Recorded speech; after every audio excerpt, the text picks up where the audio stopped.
तेरा कलाम रहेगा कायम पहाड़ जब ना रहे खुदाया, तेरे मुंह की एक बात भी टलेगी ना चाहे कुछ भी हो।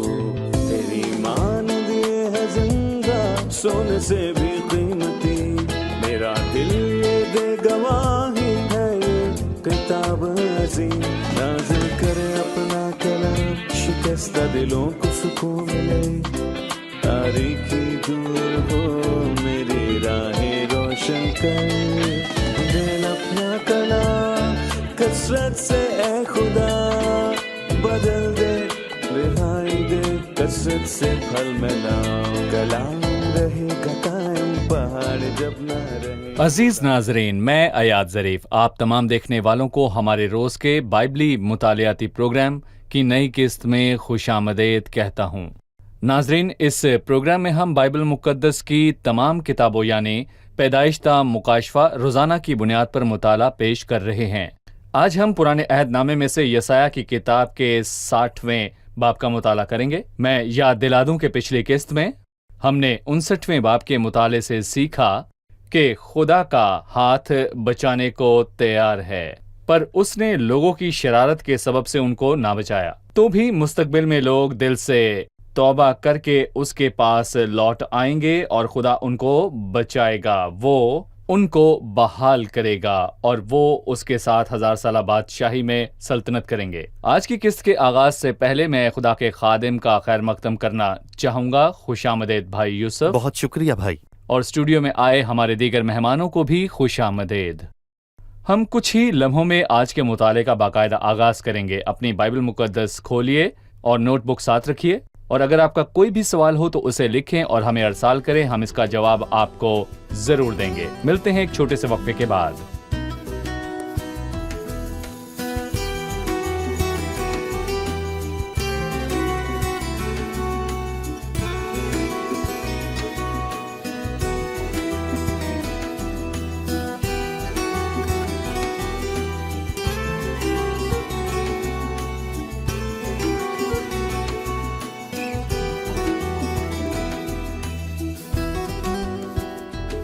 खुशामदीद भाई। शुक्रिया।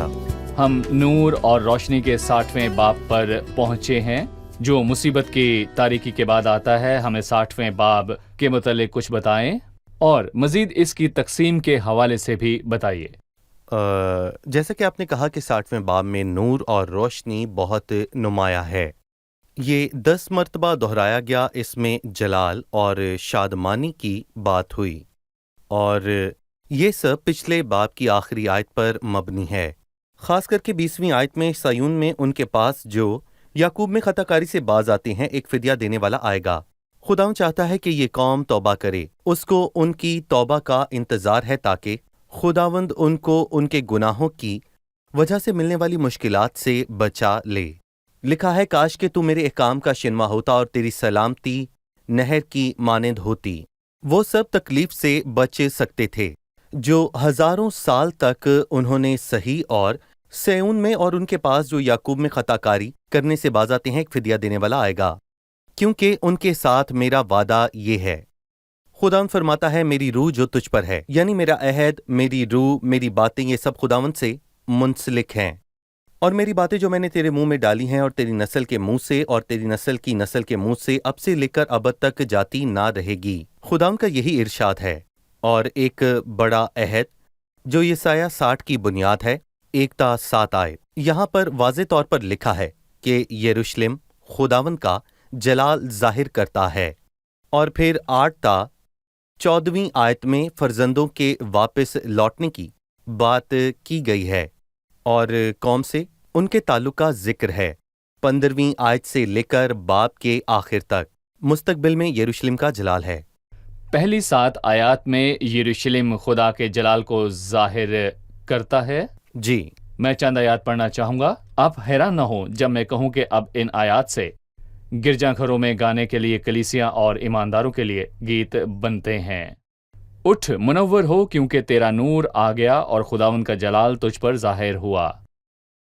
क्योंकि देख, तारीकी जमीन पर छा जाएगी और तैरगी उम्मतों पर, लेकिन खुदावन तुझ पर ताले होगा और उसका जलाल तुझ पर नुमाया होगा। اور قومیں تیری روشنی کی طرف آئیں گی اور سلاطین تیرے تلوح کی تجلی میں چلیں گے۔ ان الفاظ کو بیان کرنے سے پہلے بتائیں کہ نبی نے یہاں کس کی بات کی؟ ہمیں بتائیے کہ کیا یہ کلیسیا کے بارے میں ہے؟ یقیناً اس نے قوم خاص کر کے اس شہر کی بات کی جس کو کہا جاگ جاگ اے سیون اور اپنی شوکت سے ملبوس ہو۔ یہاں پر اس نے مستقبل میں بچائے جانے والے بقیہ کی واضح طور پر بات کی ہے، اور بڑی مصیبت کے آخر میں وہ مشکل دنوں سے گزریں گے اور گہری تاریکی ہوگی، پر میں کہوں گا کہ خداوند ایمانداروں کے بقیہ پر ظاہر ہوگا اور ان پر نور چمکے گا، اور یہ روشنی یہاں نہیں رکے گی، یہ زمین کی سب قوموں تک جائے گی اور 1000 سالہ بادشاہی میں سائبان ہوگا، کیونکہ جس طرح سمندر پانی سے بھرا ہوا ہے اسی طرح زمین خدا کے جلال کے عرفان سے معمور ہوگی۔ پر افسوس کہ جب لوگ خود ان برکات کو حاصل کریں اور پھر ان لعنتوں کی بات کریں تو وہ اپنی رائے میں دانا ہوتے جاتے ہیں، اور میں کہوں گا کہ پولس رسول نے اس کی تنبیہ کی کہ اے بھائیو، ایسا نہ ہو کہ تم اپنے آپ کو عقل مند سمجھ لو۔ اسی لیے میں نہیں چاہتا کہ تم اس بھید سے ناواقف رہو کہ اسرائیل کا ایک حصہ سخت ہو گیا ہے، اور جب تک غیر قومیں پوری داخل نہ ہو وہ ایسا ہی رہے گا۔ یہ سب آج ہو رہا ہے، اور جب کلیسیا آسمان پر جائے گی اور اس صورت سے تمام اسرائیل نجات پائے گا، چنانچہ لکھا ہے کہ چھڑانے والا سیون سے نکلے گا اور بے دینی کو سیون سے دفع کرے گا، اور یہ بڑی مصیبت میں دینداروں کے بقیہ کے لیے نبوتی کلام ہے۔ خداوند ان پر ظاہر ہوگا اور تب خداوند کا جلال ساری دنیا پر پھیل جائے گا۔ پہلی 3 آیات نور اور جلال کے متعلق ہیں۔ بھائی یوسف، پہلی 3 آیات نور اور جلال کے متعلق ہیں۔ صحیح۔ اس کے بعد 4 سے 7 آیت میں دولت کا ذکر موجود ہے، جی وہ ہاں۔ جلال میں بحال ہوگی۔ یہاں دولت اور فراوانی کی بات ہے۔ بھائی یوسف، یہ سب کہاں سے آتا ہے یہ بتائیے۔ لکھا ہے کہ قوموں کی دولت تیرے پاس فراہم ہوگی، اور میں کہوں گا کہ قوموں کی دولت کے الفاظ 11ویں آیت میں دہرائے گئے ہیں تاکہ قوموں کی دولت کو تیرے پاس لائیں۔ 16ویں آیت، تو قوموں کا دودھ بھی پی لے گی، سو قوموں کی دولت تیرے پاس آئے گی۔ یہ اس وقت کی نشاندہی ہے کہ جب توبہ کے بعد وہ مسیح کی 1000 سالہ بادشاہی کا مرکز بنے گا، جیسے کہ 20ویں آیت میں واضح طور پر بیان ہے۔ سیون میں ان کے پاس جو یعقوب میں بدکاری سے باز رہے۔ مطلب 1000 سالہ بادشاہی کے دوران یروشلم پوری دنیا کا مرکز ہوگا۔ مسیح کی بادشاہی میں دارالحکومت، مسیح اس شہر سے دنیا پر سلطنت کرے گا۔ بالکل۔ بھائی یوسف، اب میں 6 آیت سے پڑھنا چاہوں گا۔ اونٹوں کی قطاریں اور مدیان اور ایفا کی سانڈنیاں آ کر تیرے گرد بے شمار ہوں گی، وہ سب سبا سے آئیں گے اور سونا اور لوبان لائیں گے اور خداوند کی حمد کا اعلان کریں گے۔ کیدار کی سب بھیڑیں تیرے پاس جمع ہوں گی، نبایوت کے مینڈے تیری حمد میں حاضر ہوں گے۔ وہ میرے مذبح پر مقبول ہوں گے اور میں اپنی شوکت کے گھر کو جلال بخشوں گا۔ اونٹنیوں اور مدیان کی سانڈنیوں کی بات ہوئی، وہ سونا اور لوبان لائیں گی۔ سونا اور لوبان، یہ ان لوگوں کے تحائف کا حصہ ہے، اس کے متعلق بتائیں۔ بھائی 6 آیت میں کتورہ کی اولاد اور پھر 7ویں آیت میں ہاجرہ کی اولاد کے بارے میں واضح طور پر لکھا ہے۔ اس نے لکھا کہ جب ابراہیم کی نسل اسحاق جو سیون میں ظاہر ہوا، اور پھر اس کے بعد سب کتورہ کی اولاد جو کہ مدیان اور ایفا کے لوگ ہیں، اور پھر اس کے بعد ہاجرہ کی اولاد جو کہ کیدار ہیں اور نبایوت، وہ دراصل یہ کہنا چاہتا ہے کہ ان سب میں موجود ہوں گی، یعنی خدا کی برکات ساری دنیا میں موجود ہوگی، کیونکہ اچھے دن آنے کو ہیں اور ساری دنیا برکات سے معمور ہو جائے گی۔ اور خداوند کے آتے ہی بائبل مقدس میں اس کو بحالی کہا گیا ہے۔ بحالی کے وقت سب چیزیں خداوند کی موجودگی سے بحال ہوں گی، اور یہاں پر آپ نے سونا اور لوبان کہا۔ مسیح کے پیدا ہونے پر مشرق سے مجوسی آئے اور وہ اس کے لیے 3 قسم کے مختلف تحائف لائے، سونا، لوبان اور مر لائے۔ مجوسی مسیح کے لیے 3 تحائف لائے، لیکن یہاں پر مر کا ذکر کیوں نہیں؟ جی، یہاں پر ذکر نہیں ہے۔ مسیح کو مر تحفے میں دیا گیا جس کا نشان صلیب پر ظاہر ہوا۔ صلیب پر اس نے صلیب پر موت قبول کی، اور یہ اخلاقی لحاظ سے بھی سچ ہوا، اور ارمتیا کے یوسف اور نیکودیمس نے اس پر مر لگایا تھا، اور मैं कहूँगा कि उसकी मसलूबियत और मौत पर मुर काफ़ी हुआ, पर अब मुर नहीं उसके लिए सोना और लुबान है, ये उसकी इज्जत के लिए है। और मैं कहूँगा कि सोना मुर लुबान मसीह के बादशाह और फिर काहिन होने के बारे में वाज़े तौर पर बताता है। मसीह अपनी पहली आमद में एक नबी था, पर दूसरी आमद पर कोई नबूवत ना होगी। वो बादशाह और काहिन के तौर पर आएगा और वो उसको सोना और लुबान देंगे। और फिर मत्ती के दूसरे बाब में मजूसियों ने मसीह के कदमों में सब तहाइफ रखे और यहाँ पूरी दुनिया से लोग सेऊन में आएंगे, और वो ना सिर्फ आएंगे बल्कि पूरी दुनिया से सोना और लुबान लेकर आएंगे। और वो इसलिए इस तरह करेंगे कि मिलके सादिक के मुताबिक वो हमेशा बादशाह और काहिन की ताजीम और बढ़ाई करें। दर हकीकत में बाइबल की बातों से हैरान हूँ। एक जगह सोना, मुर और लुबान है, जबकि दूसरी तरफ सोना और लुबान है, मुर नहीं है। यशायाह या मत्ती ने सब बातें यूं ही अपनी मर्जी से नहीं लिखी, बल्कि आदमी रूह कुद्स की तहरीक के सबब से खुदा की तरफ रूहुल से कुद्स की बोलते तहरीक, थे। सही। अभी हम एक रिपोर्ट देखेंगे, फिर मेहमानों का सवाल लेंगे। 60वें बाब में नूर और रोशनी और उसके मुतरादिफ अल्फाज का इस्तेमाल 10 मरतबा हुआ। जलाल का लफ्ज 6 मरतबा आया। ये बाब खुशी और तारीफ से भरा है। 59वें बाब में इकरार और तौबा के बाद 60वें बाब में सब बरकात की तफसील मौजूद है। ये 3 तरह की हैं। यरूशलेम खुदावंद के जलाल को जाहिर करता है, इसके फर्जंद और गैर कौमों से इसका रिश्ता, और मुस्तकबिल में यरूशलेम का जलाल। मेरा सवाल 7वीं आयत से है। केदार की सब भेड़ें तेरे पास जमा होंगी, नबायूत के मेंढे तेरी खिदमत में हाजिर होंगे। वो मेरे मज़बा पर मकबूल होंगे और मैं अपनी शौकत के घर को जलाल बख्शूंगा। 1000 साला बादशाही के दौरान कुर्बानी गुजराना ज़रूरी है। पुराने अहदनामा में कुर्बानियाँ मसीह की आमद और उसके मसलूब होने को जाहिर करती थीं। मसीह की मसलूबियत के बाद क्या 1000 साला बादशाही में कुर्बानियाँ देना ज़रूरी हैं? अहम सवाल है, 1000 साला बादशाही में कुर्बानी गुजराना क्यों जरूरी है? मसीह आया, वो बेहतरीन बर्रा है। इस सवाल का जवाब देने से पहले मैं यहाँ पर एक बात करना चाहूँगा। आने वाली दुनिया दारुल हुकूमत के बगैर नहीं होगी, और उसमें हैकल भी होगी, और हैकल में एक मज़बा भी होगा, और उस मज़बे पर कुर्बानियाँ भी होंगी। लेकिन यहाँ पर सवाल ये है कि ये कुर्बानियाँ किसके लिए होंगी? पुराने अहदनामे में ये एक निशान था, पर मसीह की आमद के बाद ये क्या जाहिर करेंगी? वो कफारे के लिए नहीं, बल्कि मैं कहूँगा कि ये यादगार है, एक निशान है, यादगार। और मैं कहूँगा कि आज हमें अपनी निजात पर बहुत भरोसा है। फिर हम इशाए रुबानी क्यों लेते हैं? मैं यहाँ पर कुछ कहना चाहूँगा। कुछ लोग इसे गलत समझते हैं और कहते हैं कि हमारे गुनाहों की मुआफ़ी मौजूद है, पर इस तरह करना बिल्कुल भी दुरुस्त नहीं।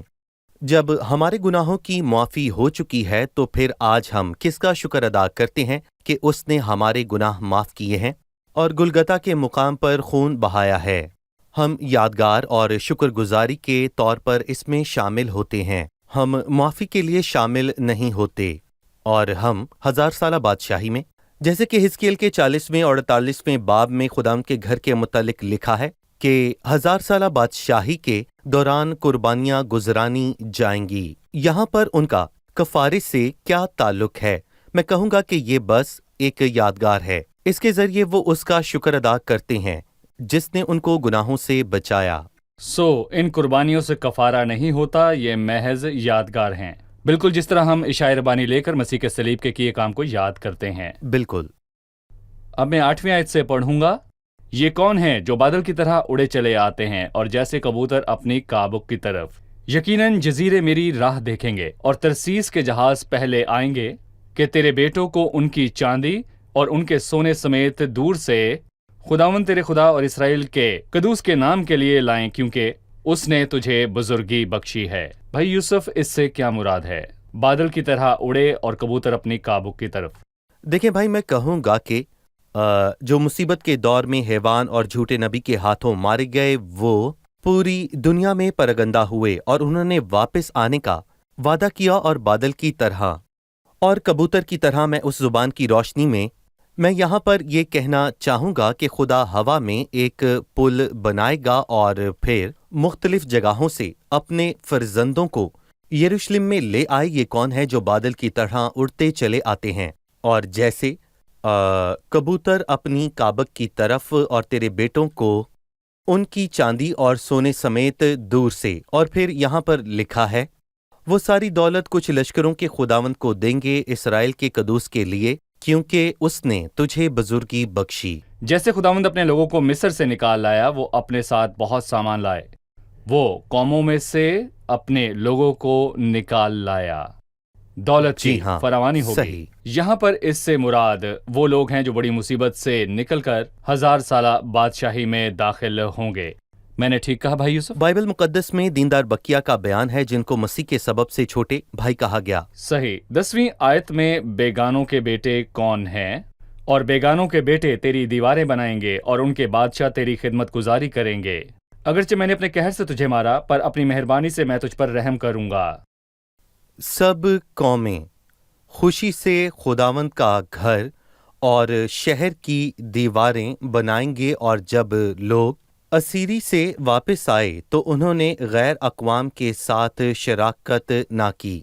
दर हकीकत उस वक्त वो गैर कौमों की बुराइयों से असरअंदाज हो सकते थे, लेकिन मसीह की 1000 साला बादशाहत में सब कौमें शामिल होंगी ताकि मसीह के नाम को जलाल दे सकें। जैसा कि उसने पहले 12वीं आयत में लिखा है कि क्योंकि वो कौम और वो मुमलिकत जो तेरी खिदमत गुजारी ना करेगी बर्बाद हो जाएगी। और ज़िक्रिया के 14वें बाब में ये वाज़े तौर पर लिखा है, और यरूशलेम से लड़ने वाली कौमों में से जो बच रहेंगे साल बसाल बादशाह रब्बुल फाज को सजदा करने और ईद ख़याम मनाने को आएंगे, और दुनिया के उन तमाम कबाइल पर जो बादशाह रब्बुल फाज के हजूर सजदा करने को यरूशलेम में ना आएंगे, मीना बरसेगा। और यहाँ ये भी लिखा है कि क्योंकि वो कौम और वो मुमलिकत जो तेरी खिदमत गुजारी ना करेगी बर्बाद हो जाएगी, और जो भी उसको सजदा करने ना आएगा उस पर मीना बरसेगा। पुराने अहदनामे में एक मिसाल मौजूद है। जब सुलेमान शाह इसराइल था तो सबा की मलका उसके पास आई। ये सब कौमों में से एक है। वो उसके पास आई और उसके लिए बहुत से तहाइफ और माल लाई। ये बरक़ात को जाहिर करता है। ये 1000 साला बादशाही में आने वाली गैर अक़वाम और ईमानदारों के बकिया की तस्वीर पेश करता है। ये एक हवाला है। मैं कहूँगा कि सुलेमान ने 72वें ज़बूर में ये लिखा है कि सुलेमान लिखता है कि दुनिया से सब मालो दौलत लेकर बादशाह के हजूर आएंगे, सारी दुनिया से। सही।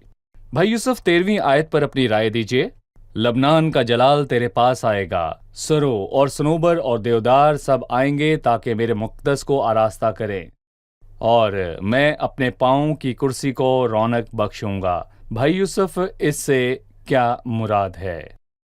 लिखा है, मेरे मुक़द्दस को आरास्ता करें, अपने पाँव की कुर्सी को रौनक बख्शूंगा। और बेशक आसमान खुदा का तख्त है और ज़मीन उसकी हैकल है। और हज्जी के 2 बाब में उस नबी ने यूं फरमाया है कि वो कहता है कि इस पिछले घर की रौनक से पहले घर की रौनक ज्यादा होगी। यानी सुलेमान के अयाम खुदा की हैकल में जलाल और रौनक थी, लेकिन मुस्तकबिल में इसकी रौनक ज्यादा होगी।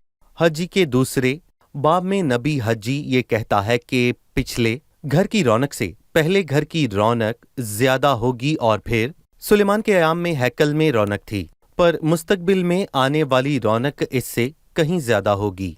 और इसीलिए हज्जी ने कहा कि जो लोग असीरी से लौट कर आए वो खुदावंद का घर देखकर रोए, और उन्होंने सुलेमान की तामीर करदा हैकल को याद किया।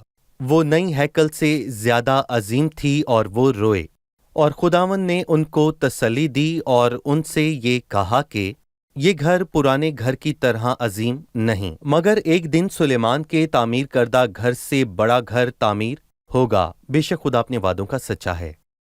1-7 आयात यरूशलेम के मुतल्लिक हैं। ये खुदा के जलाल को जाहिर करता है। 8-14 आयात में कौमों के लौट आने का बयान मौजूद है जो बड़ी मुसीबत के वक्त वापस आएंगी। और आखिरी हिस्सा यानी 15वीं आयत से बाब के आखिर तक इन आयात पर अपनी राय दीजिए। ये मुस्तकबिल में यरूशलेम के जलाल के मुतल्लिक है। देखें, यानी उसने याद दिलाया कि जो गुजर गया खत्म हुआ। मसलन 18वीं आयत, फिर कभी तेरे मुल्क में जुल्म का जिक्र ना होगा, फिर तेरी रोशनी ना दिन को सूरज से होगी ना चांद के चमकने से। और फिर लिखा है, बल्कि खुदावन तेरा अबदी नूर होगा, तेरा सूरज फिर कभी ना ढलेगा, क्योंकि खुदावन तेरा अबदी नूर होगा। और उसने तस्दीकी के मुस्तकबिल माजी से बहुत ज़्यादा जलाली है। और मसीह की सल्तनत में यरूशलेम में चांद या सूरज की ज़रूरत ना रहेगी, क्योंकि मसीह खुद ही यरूशलेम का नूर और जलाल होगा। और मैं यहाँ पर यह कहना चाहूँगा कि हमने इस नबूवत को यिर्मयाह के 4 बाब में इसको बड़े वाज़े तौर पर पढ़ा। लिखा है कि तमाम जलाल पर एक साइबान होगा। जी, यरूशलेम की हर चीज़ पर खुदा के जलाल का साइबान होगा। ये मुस्तकबिल में यरूशलेम के जलाल का जिक्र है। माजी ख़त्म हुआ, अब जुल्म ना होगा। और फिर यूं लिखा है कि माजी की चीज़ें अब ना रहेंगी और उनसे बड़ी और नई चीज़ें आएंगी, जैसा कि इस बाब के आखिर में वाज़े तौर पर लिखा है जो हमने पढ़ा है। 18वीं आयत को जारी रखते हुए लिखा है, फिर कभी तेरे मुल्क में जुल्म का जिक्र ना होगा। ये 1000 साला बादशाही की बात है। अभी जी हाँ। जमीन पर जुल्म और सितम है, और ना तेरी हदूद के अंदर खराबी या बर्बादी का, बल्कि तू अपनी दीवारों का नाम निजात और अपने फाटकों का हम्द रखेगी। आपने बेहतरीन। निजात, कफारे और जी। तारीफ के दरमियान ताल्लुक बयान किया। भाई यूसुफ, क्या आप इसको दोहरा सकते हैं? देखें, बाइबल मुकद्दस में निजात लफ्ज़ का जिक्र पहली मर्तबा खरूज के 14वें बाब में आया है। खरूज के 15वें बाब में लिखा है कि बनी इसराइल ने खुदावंद के लिए एक गीत गाया, और जिन मज़ामीर में मज़बा के कफ़ारे और उसकी मौत का बयान है, उन सब में दरअसल निजात के बाद एक गीत मौजूद है। मतलब पहले मज़बा, कफ़ारा और फिर एक गीत है। और ज़बूर 40 में लिखा है कि मैंने सब्र से खुदावंद पर आस रखी, उसने मेरी तरफ माइल होकर मेरी फरियाद सुनी, और उसने मुझे हौलनाक कीचड़ और दलदल के गड्ढे से निकाल लिया, और उसने मेरे पाँव चट्टान पर रखे, और उसने खुदा की सिताइश का नया गीत मेरे मुंह में डाला, निजात का गीत। सही, बहुत शुक्रिया भाई यूसुफ, खुदावंद आपको बरकत दे। अब हम मेहमानों से उनकी राय लेंगे।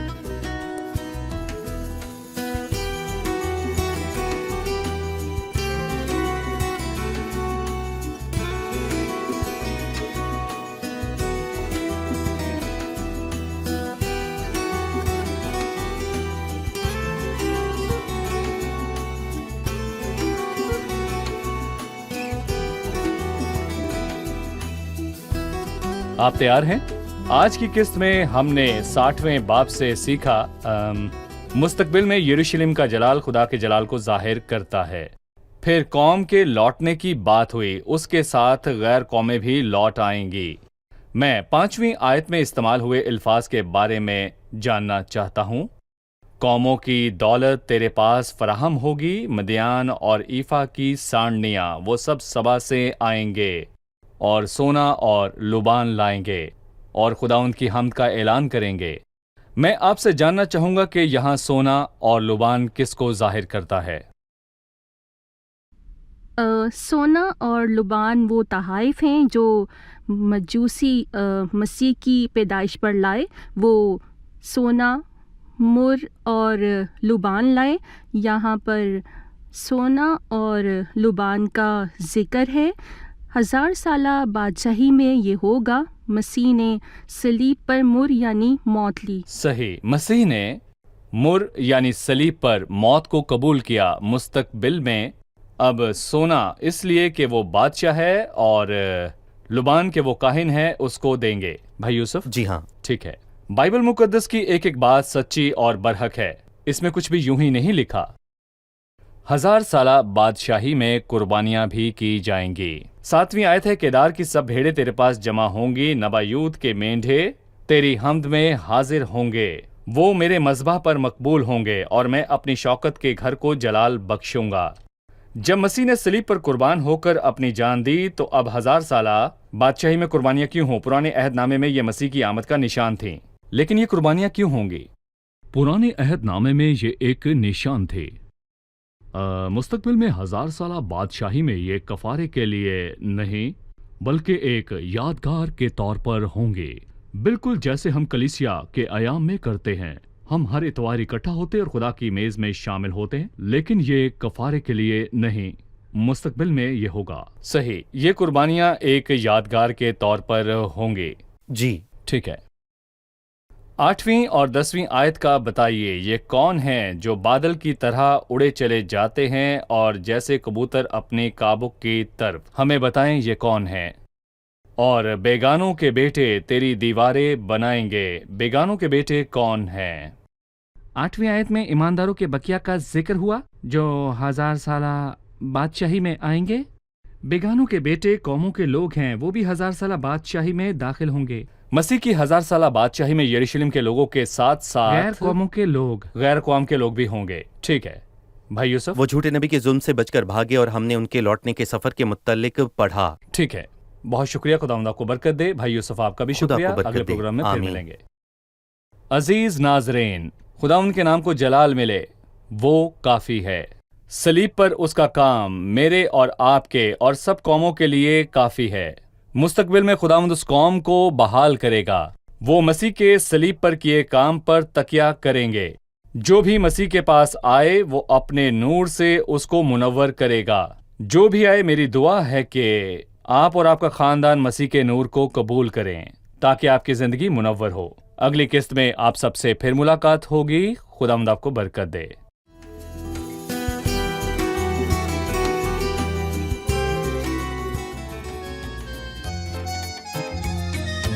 هوانا وعارا ومرا سقوك ولم يعرفوك ولم يعلموا بأنك من أجلهم قد أتيت لهم وارتضيت بما قدموا وأنك من أجل كل الأنام بصبر تحملت كل الألام وذقت العذاب ومر السقام حبيبي لكي تمحو عني اللثام تجرعت كأسي وأنت الإله تجرعت كأسي وأنت الإله تجرعت كأسي وأنت الإله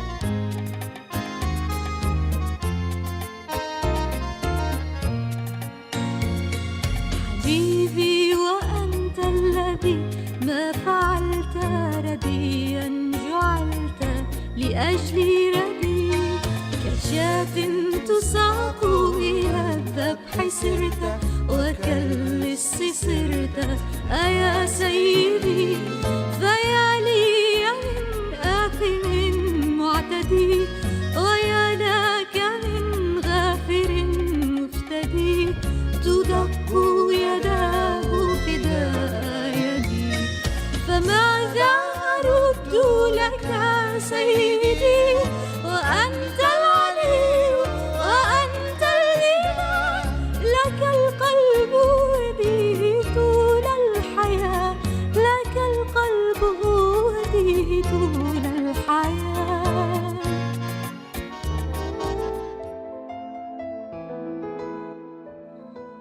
تیرا کلام رہے گا قائم پہاڑ جب نہ رہے خدایا، تیرے منہ کی ایک بات بھی ٹلے گی نہ چاہے کچھ بھی ہو۔